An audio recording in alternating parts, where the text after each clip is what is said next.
Hello everyone, welcome back to Anita's Art Corner. இந்த வீடியோவில் organza material வச்சு எப்படி பெயிண்ட் பண்ணலான்னு பார்ப்போம். இதுதான் ஆர்கன்ஸா மெட்டீரியல். இதை நான் ஃப்ரேமில் ஸ்ட்ரெச் பண்ணி வச்சுருக்கேன், அதனால் அது டிரான்ஸ்பரண்ட்டாக தெரியுது. இதுக்கு அடியில் ஒரு ஒயிட் ஷீட்டு நான் வச்சுருக்கேன். ஏன்னா டிரான்ஸ்பரண்ட்டாக இருக்கனால உங்களுக்கு கலர்ஸ் நம்ம எப்படி பெயிண்ட் பண்ணணும்னு தெரியணுன்றதுக்காக கீழே ஏதாவது ஒரு ஒயிட் பேஸு, அதாவது போர்டு ஏதாவது வச்சுக்கணும். இப்போ நான் ஒவ்வொரு ஃப்ளவருக்குள்ளேயும் கொஞ்சமாக தண்ணி வச்சு அப்ளை பண்ணுறேன். ஒவ்வொரு பெட்டல்லையும் லைட்டாக தண்ணி வச்சு அப்ளை பண்ணிவிட்டு அதுக்கு பிறகு ஜஸ்ட் கொஞ்சமாக பெயிண்ட் எடுத்து ஃபில் பண்ணிக்கிட்டே வர்றேன். இப்போ பெயிண்ட் பண்ணிகிட்ருக்கவ பார்த்தீங்கன்னா பெயிண்ட் ஸ்ப்ரெட் அவுட் ஆகிருக்கு. ஏன்னா நம்ம ஏற்கனவே கீழே கொஞ்சமாக தண்ணி வச்சுருக்கனால அது ஈஸியாக பெயிண்ட் ஸ்ப்ரெட் அவுட் ஆகி ஃபில் பண்ண முடியும். இந்த ஆர்கன்ஸா மெட்டீரியல் எப்பயுமே பெயிண்ட் ரொம்ப அப்சார்ப் பண்ணாது. ஏன்னா அது ரொம்ப லைட்டாக இருக்கிறதுனால நீங்கள் எக்ஸஸ் பெயிண்ட் பண்ணுறீங்கனாலும் அது அந்த மெட்டீரியலுக்கு அடியில் போய் அதை மெட்டீரியலுக்கு அடியில் இருக்க ஃபேப்ரிக்லேயோ எழுதுனாலும் அதில் போய் பட்டு ஸ்பாயில் பண்ணிடும். அதனால நல்லா ஸ்ட்ரெச் பண்ணி ஃப்ரேமில் ஸ்ட்ரெச் பண்ணிவிட்டு நீங்கள் பண்ணணும். இது மோரார்லெஸ் வாட்டர் கலர் பெயிண்ட் பண்ணுற மாதிரி நம்ம இதில் பண்ணாதான் அது கொஞ்சம் டிரான்ஸ்பரண்ட்டாக அழகாக இருக்கும். இதில் திக்காக நீங்கள் பெயிண்ட் அப்ளை பண்ணக்கூடாது. இப்போ ஒவ்வொரு இதுக்கும் ஒவ்வொரு பெட்டலுக்கும் உள் பக்கம் மட்டும் கொஞ்சமாக அவுட்டர் கார்னர்ஸ் எல்லாம் நான் விட்டுட்டேன். பெட்டலுக்கு உள்ள இன்னர் சைடு மட்டும் கொஞ்சமாக வெட் பண்ணிவிட்டு லைட்டாக வெட் பண்ணிவிட்டு அதுக்கு பிறகு பெயிண்ட் பண்ணோம்னா அது ஒரு டிரான்ஸ்பரண்ட் எஃபெக்ட் கொடுக்கும். இதில் நம்ம ஷேடிங் எதுவுமே பண்ணல, ஜஸ்ட் கலர்ஸ் மட்டும் ஃபில் பண்ணுறோம். ஃபில் பண்ணிவிட்டு கொஞ்சமாக அவுட்லைன் பண்ணி ஹைலைட் பண்ணி முடிக்க போகிறோம். இந்த ஆர்கன்ஸா மெட்டீரியலே நிறைய கலர்ஸில் அவைலபிளாக இருக்குது. நீங்கள் டார்க்கர் ஃபேப்ரிக்கில் பெயிண்ட் பண்ணுறப்ப லைட்டர் ஷேட்ஸ் யூஸ் பண்ணணும். அதாவது இது டிரான்ஸ்பரண்ட் மெட்டீரியல்னால நீங்கள் ஒயிட் இல்லாட்டி எனிதிங் மிக்ஸ்டு வித் ஒயிட் அந்த மாதிரி பேஸ்டல் ஷேட்ஸில் தான் டார்க்கர் கலரில் பண்ண முடியும். லைட்டர் ஷேட்ஸில் பண்ணுறப்ப என்ன கலர்னாலும் நீங்கள் பண்ணிக்கிடலாம். இப்போ நெக்ஸ்ட்டு ஃப்ளவருக்கும் அதே மாதிரி நான் பெட்டலோட இன்னர் சைடு மட்டும் கொஞ்சமாக வெட் பண்ணிவிட்டு அப்புறமா நான் பெயிண்ட் பண்ண போகிறேன்.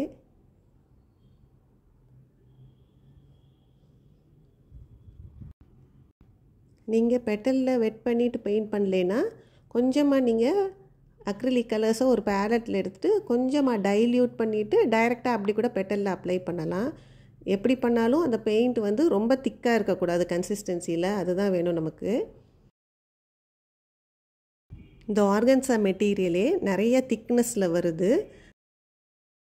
இப்போ நம்ம பெயிண்ட் பண்ணிகிட்ருக்கப்பே அங்கே அந்த எல்லோ கலரும் ப்ளூ கலரும் அது டைல்யூட்டாக இருக்க இடத்துல மெர்ஜ் ஆயிரும். இன்கேஸ் அந்த மாதிரி பெயிண்ட் ஒரு இடத்துல மெர்ஜ் ஆயிடுச்சுன்னா நம்ம அந்த ப்ரஷ்ஷை நல்லா கழுவிட்டு அந்த பெயிண்ட் இருக்கிற பிக்மெண்ட்டெல்லாம் ரிமூவ் பண்ணிவிட்டு கொஞ்சமாக அந்த இடத்துல வெட் ப்ரஷ்ஷை வச்சு பெயிண்ட் இருக்கிற பெயிண்ட்டை லிஃப்ட் பண்ணி எடுத்துடலாம். இப்போ நெக்ஸ்ட்டு லீஃப் பெயிண்ட் பண்ணுறதுக்கும் அதே மாதிரி தான் வெட் பண்ணிவிட்டு சாப் க்ரீன் வச்சு பெயிண்ட் பண்ண போகிறேன். லீஃப்லேயும் உள் பக்கம் மட்டும் கொஞ்சமாக வெட் பண்ணிட்டா போதும். நீங்கள் கார்னர்ஸ் வரைக்கும் தண்ணி வச்சு வெட் பண்ணிங்கன்னா அந்த கார்னரில் நீங்கள் ப்ரஷ்ஷு கொண்டு போகிறப்ப அந்த லீஃபோட பார்டரை விட்டு வெளியில் ஸ்ப்ரெட் ஆகி போயிடும். அதனால தான் நான் உள்ளுக்குள்ளே மட்டும் கொஞ்சமாக தண்ணி அப்ளை பண்ண சொல்கிறேன்.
பெரிய லீவ்ஸுக்கெலாம் நான் சாப் க்ரீன் வச்சு பெயிண்ட் பண்ணியிருக்கேன். சின்ன லீவ்ஸ்க்கு வந்து any shade of light green use பண்ணிவிட்டு கொஞ்சமாக அதை அவுட்லைன் பண்ணியிருக்கேன். ஏன்னா அது வந்து ரொம்ப லைட்டர் கலராக இருக்கனால ஒன்றும் தெரியாது நமக்கு. அதனால் கொஞ்சமாக அவுட்லைன் பண்ணி அதை இன்னும் நல்லா விசிபிளாக காட்டுறதுக்கு பண்ணியிருக்கேன். இப்போ நெக்ஸ்ட்டு சென்டர் போர்ஷனில் வந்து டைரெக்டாக பிளாக் கலரை வச்சு சென்டரில் பிளாக் கலரில் ஃபில் பண்ணிடுங்க. அந்த பிளாக் கலர் ஃபில் பண்ணுறப்ப ரொம்ப தண்ணி இல்லாத மாதிரி பார்த்துக்கிடணும். இல்லாட்டி அந்த பிளாக் கலர் வந்து ப்ளீட் ஆகி அந்த மற்ற கலர்ஸையும் ஸ்பாயில் பண்ணிடும். அதனால் பிளாக் வந்து கொஞ்சம் திக்காகவே வச்சு நம்ம சென்டரில் ஃபில் பண்ணிக்கிறோம்.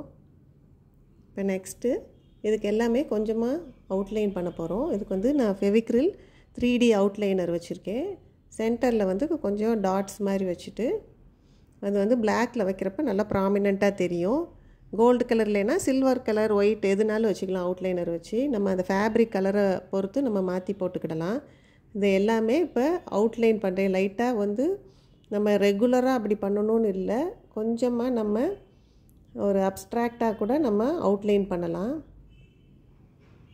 ரொம்ப டீட்டெயில்டாக பண்ணணும்னு தேவையில்லை. ஜஸ்ட்டு வந்து அதுக்கு ஒரு கோல்டு அவுட்லைன் மாதிரி கொடுத்தா நல்லா தெரியும். அதுக்காக லீவ்ஸ் எல்லாம் அவுட்லைன் பண்ணிவிட்டு பெட்டல்ஸ் எல்லாமே அவுட்லைன் பண்ண போகிறோம்.